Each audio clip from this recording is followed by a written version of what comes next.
देखता हूँ खैर और शर को एक छतरी के तले, कश्मकश में हूँ कि आखिर मौजज़ा क्यों कर हुआ।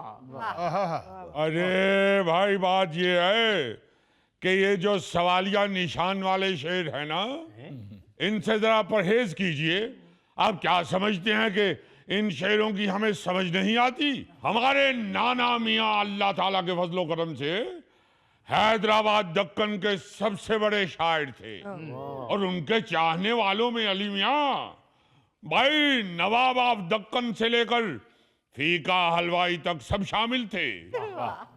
लतीफी मियाँ, ये फीके हलवाई की तो समझ आती है कि नवाब साहब से कभी बर्फी पे शायरी करा ली उसने, कभी जलेबियों पे शायरी करा ली।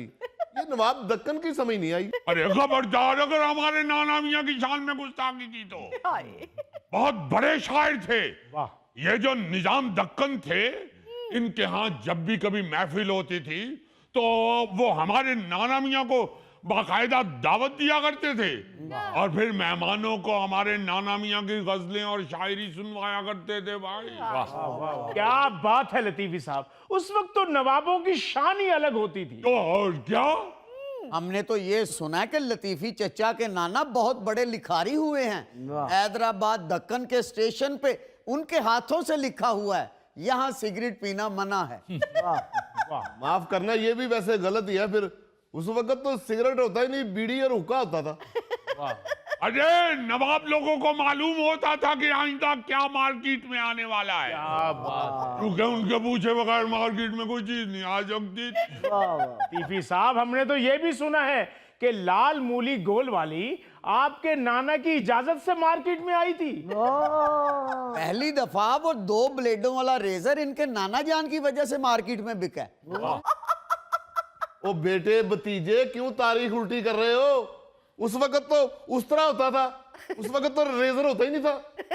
बस भाई, बस बस बस बस, हम नहीं यहाँ बैठे। उठिए उठिए, चलिए घर जा रही है। मेरी बात सुनिए, आप हमारे घर में आए हैं, प्लीज ऐसे नहीं जाने भाई जब भी नवाब साहब की कहीं भी तारीफ होती है, ये बाबर मियाँ फौरी तौर पे उसको मुस्तरद करने के चक्कर में होती है। भाभी आप तो तशरीफ रखिए, आप भी बैठिए बैठिए। तो नहीं, ये ऐसी बात नहीं, बैठे बैठे बैठे। अगर वो बता रहे हैं तो आप खामोशी से सुनिए। वो लतीफी मियाँ जी, हमारे दादाजी बताया करते थे कि हम तो वो उस तरह से ही शेव करवाते थे। हाँ, तो जो गरीब लोग थे वो उस तरह से ही शेव बनाते थे। लतीफी भाई ये तो बातें करते हैं, हमने तो ये भी सुना जब उस तरह भी इजाद नहीं हुआ था तो आपके नाना हजूर ईंट पे मुंह रगड़ लेते थे। तो देखो, अब दांत निकाल रहे हैं। अब नहीं कह रहे कि भाई उस वक्त तो ईंट होती नहीं थी, पतली वाली टाइल होती थी। लतीफी साहब, मैं कहने वाला था, मुझे पता है उस वक्त नहीं ईंट होती थी, लेकिन फिर आप नाराज हो जाते हैं कि नवाबों में से नुक्स निकाल रहे हैं। आपका बहुत शुक्रिया, आपने नवाबों की नाराजगी को मलहूज़े खातिर रखा है। मियाँ, हमारा जो नवाब खानदान था ना, हमारे जो नवाब बुजुर्ग थे, वो तो अपने महल्लात के बैतुल माल में कई कई महीने का ऐसी चीजों का जखीरा रखते थे। अच्छा अच्छा, जखीरा अंदोज थे। अरे अरे मियाँ, देखे फिर गुस्ताखी कर रहे। अरे भाई, अपने इस्तेमाल के लिए जो चीजें जखीरा की जाती हैं उसको जखीरा अंदोजी नहीं कहते। अरे लतीफी साहब, हमने तो ये भी सुना है कि आपके नाना हजूर बकरा ईद आने से 6 महीने पहले ही बकरा खरीद लेते थे। अरे वाह, सुन रही हैं? आप कह रही थी कि आपके बुजुर्ग क्या कभी कुर्बानी किया करते? 6 महीने पहले बकरा खरीद लेते थे और 1 महीना पहले बेच देते थे।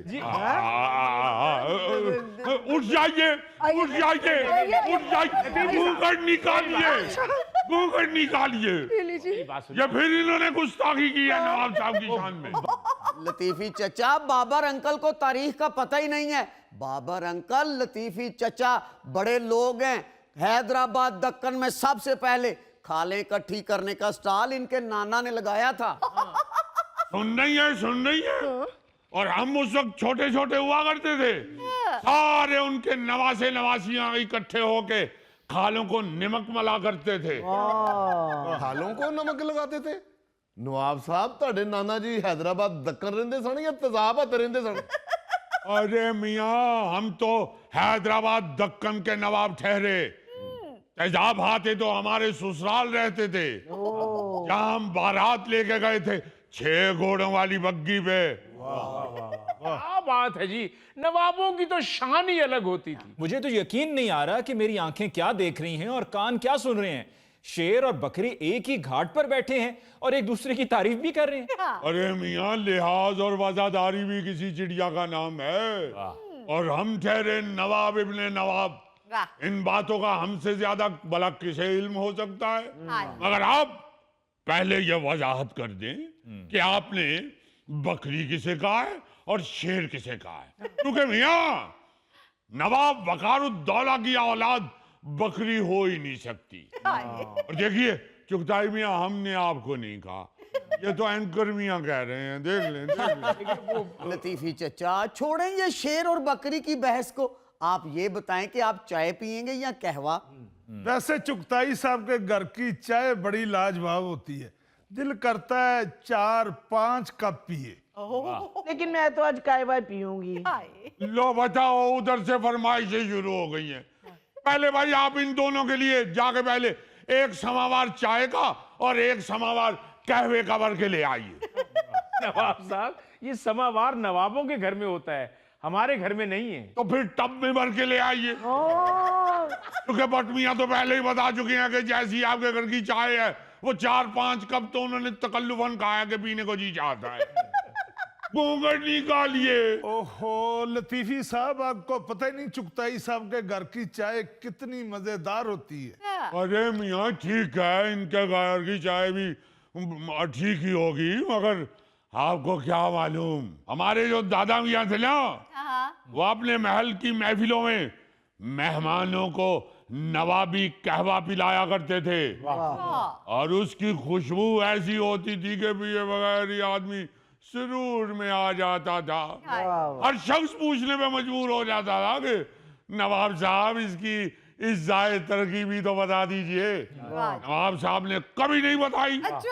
लेकिन चूंकि अपनी रियासत के लोगों से मोहब्बत भी करते थे और उनको उस खुशबूदार कहवे से महरूम भी नहीं रखना चाहते थे, इसलिए फिर हमारे दादा हुजूर ने अपने महल के बाहर चाय वाला खोखा खोल लिया और वहां पे आधी कीमत पे कहवा सर्व किया करते थे।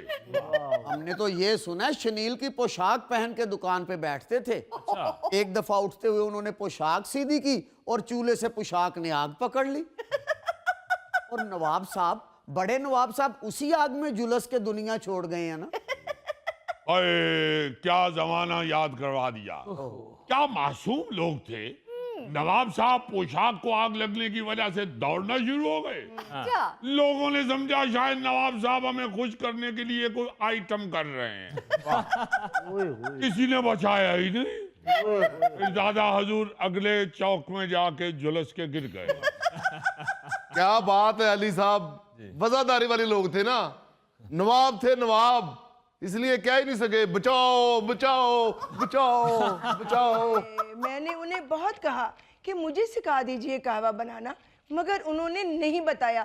इन्होंने भी नहीं कहा उन्हें कि सिखा। अरे कहा था हमने, दूर अंदेश लोग थे, हमने कहा अपनी बहू को ही कहवा बनाना सिखा दीजिए। कहने लगे मियाँ आइंदा ऐसी बात न करना, किसी दिन भी तुम्हारे साथ इसकी अनबन हुई तो ये गुस्से में आके हमारे मद्दे मुकाबिल कहीं खोखा न खोल ले।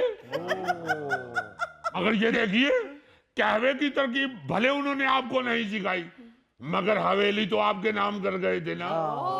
घूंघट निकालिए।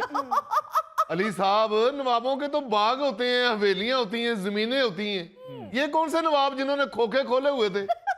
बाबर साहब दरअसल दूर अंदेश थे ना, टैक्स से बचने के लिए, अपने असासे जाहिर ना करने के लिए खोखा खोला हुआ था। ओ पुलिस पुलिस पुलिस अरे अलग हट, बंद करो अपनी ये पुलिस पुलिस। पहले भी हम एक दफा मौके पर निकाहनामा ना दिखाने की वजह से हवालात रह चुके हैं। So sweet. चुगताई साहब ये तो बताइए कि ये दावत के सिलसिले में रखी हुई है? अली मुमताज भाई, बस वैसी दिल चाहा, भाई मोहल्लेदारी है, सबको इसलिए जरा खाने पे बुला लिया। भाई चुगताई मियाँ, सच्ची बात तो ये है कि आपके घर का खाना शानदार तो नहीं था, मगर अच्छा था। लतीफी साहब, खाना अच्छा नहीं बल्कि शानदार था। किसी चीज की कमी नहीं रहने दी चुगताई साहब ने। देखो बाबर मियाँ, हम ठहरे नवाब खानदान के अफराद, हमने तो ऐसा ऐसा शानदार खाना खाया हुआ है जिसके ऊपर सोने चांदी के औराक लगे होते हैं। अब हम किसी भी खाने को शानदार कहते हैं तो अल्फाज हमारे हलक में मछली का कांटा बन के अटक जाते हैं। हमने कहा था ना, मछली कांटा देखकर खाइए। घूंघट निकालिए, हम महाभारत कह रहे हैं। अरे बली मानस, मैंने कांटा देख के ही चखी थी मछली। चखी थी? 3 गनियां तो आप मेरे सामने खा गए। माशाल्लाह। यानी अब आप खिला के जता भी रहे हैं। लतीफी साहब, जिता नहीं रहा, आप जितना मर्जी खाएं, मैंने आपका कौन सा हाथ रोका हुआ है। अपना नु आप अल्लाह अल्लाह खैर। अरे अरे अरे वही गनमैन आ गया है। लतीफी साहब, अब ये गनमैन नहीं है, खाना बनाता है। अरे हरकतें तो अभी भी बदमाशों वाली हैं। वो देखिए तो सही, छोटे नवाब साहब को कैसे फेंका है, जैसे चिमटे के साथ काकरोच बाहर फेंकते हैं। अरे क्या हुआ है? ਉਹ ਸਾਹਿਬ ਜੀ ਡਰਾ ਹੀ ਛੜਿਆ ਸੂ ਥੋੜੀ ਜੀ ਮੱਛੀ ਲੈ ਕੇ ਗੁਲਦਾਨ ਦੇ ਪਿੱਛੇ ਬਹਿ ਕੇ ਖਾ ਰਿਹਾ नवाब साहब मछली नोश फरमाई है। जी चाचा हुजूर। माशाल्लाह, इसीलिए सेहतमंद लग रहे हैं। तशरीफ रखिए, तशरीफ रखिए, इधर आ जाइए। इसको कहिए जाके अंदर काम करे।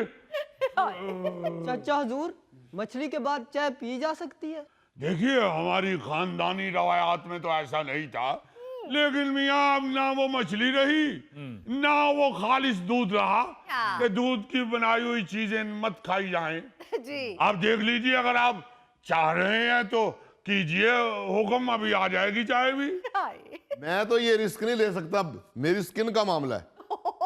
चलो, अब हमें भी वहम में डाल रहा है। और किसी को वहम तो नहीं है ताकि मैं उतने काफी बनाऊं। ऐसा करो, मेरे लिए एक कावा बना दो। और मेरे लिए भी कहवे ही बना लाओ। हैं ਉਹ ਖੁਦਾ ਦਾ ਖੌਫ ਕਰੋ ਭੱਟ ਸਾਹਿਬ, ਹੁਣੇ ਅੰਦਰ ਤੁਸੀਂ 2 ਜੱਗ ਲੱਸੀ ਦੇ ਪੀ ਕੇ ਆਏ ਹੋ, ਹੁਣ ਉੱਤੋਂ ਕਾਵਾ ਵੀ ਪੀਣਾ ਜੇ। माशाल्लाह, नजर ना लगा देना, जब कावा लेके आ वो भी जग भर के। लिया भाई जग भर के ते नाल साबन तौलिया भी ले आई। मेरा ख्याल है भट्ट साहब ने मुंह धोना है। ओ ਮੈਂ ਤੇ ਕਹਿੰਦਾ ਟਾਪੇ 'ਚ ਹੀ ਬਣਾ ਦੇਣਾ, ਨਾਲ ਤਾਰੀ ਵੀ ਲਾ ਲੈਣਾ। यार ले आओ कावा, खाना हजम हो जाएगा। वैसे चुगता ही मियाँ, खाना तो मालूम नहीं है हजम होगा या नहीं, मगर ये बात हजम नहीं हो रही कि अचानक इतनी मोहब्बत कहाँ से उमंड आई। एकदम आपने हमारी दावत कैसे रख दी? मामला क्या है, कुछ तो बताइए। चलो कोई बात नहीं लतीफी साहब, अगर सुबह का बूला शाम को घर आ जाए तो उसे बूला नहीं कहते। अरे क्या अल्लाहवाद की है, 17 साल हो गए हमारी हमसाईगिरी को, 17 सालों में पहली दफा आपके मुंह से कोई अच्छी बात निकली है। वरना आपने हमेशा यही कहा है, सुबह का खाना अगर शाम को गर्म करके खा लिया जाए तो उसे बासी नहीं कहते। डैडी, बताएं ना वो बात। कौन सी बात? बेटा, क्या रिश्ता पक्का हो गया है? मुबारक हो। ओ, मेरी तरफ से भी मंगनी की मुबारक हो चुगताई साहब, लेकिन सारा सौदा जो है वो मेरी दुकान से जाएगा, मैं पहले बता रहा हूँ। बाबर भाई, अगर मंगनी की कोई बात होगी तो आप तमाम मोहल्ले वाले भी शामिल होंगे उसमें। आप लोगों के बगैर कैसे मैं मंगनी कर सकता हूँ? अरे जुगता ही मियाँ, आज तो यूं लग रहा है कि वाकई सूरज कहीं शुमाल या जुनूब की तरफ से निकला है। छोटे नवाब साहब, बाहर जाके देखिए, कहीं आसमानों पे मछलियां तो नहीं उड़ रही। हाँ, देखिए तो सही, कहीं दरख्तों की शाहों पे भैंसों ने घोंसले तो नहीं बना लिए।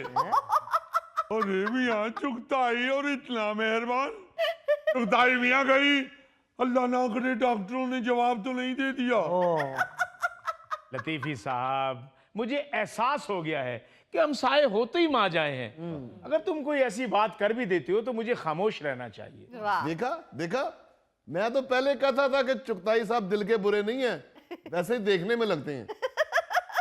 ओहो, डैडी आपसे नहीं होगी बात, मैं करता हूं। लतीफी चचा, आपको तो पता है ना कि पिछले बाजार में हमारा प्लाजा बन रहा है। वही जो आपने 2-2 फुट आगे निकाल लिया हुआ है। लतीफी साहब ये मसला नहीं है, असल में मसला ये है कि हमसे एक फ्लोर ज्यादा बिक गया है। वो जितने फ्लोर बनाने की हमें इजाजत मिली थी वो गिनती में गलती हो गई, हम एक फ्लोर ज्यादा बेच बैठे हैं। चुगताई साहब, इसमें क्या परेशानी है? जो फ्लोर ज्यादा बेच बैठे हैं उन लोगों के उनके पैसे वापस दे दें। ओ जी, ऐसे कैसे पैसे वापस कर दें? अब तो इस मसले का हल लतीफी चचा ही कर सकते हैं। लो बताओ, हम कैसे हल कर सकते हैं? भाई हम नवाब हैं, कोई राजमिस्त्री थोड़े ही हैं। मेरे चाचू, वो जो आपके कजन एलडीए में लगे हुए हैं, अगर आप उनसे कह के ये हमारा मसला हल करवा दें तो आपकी मेहरबानी होगी।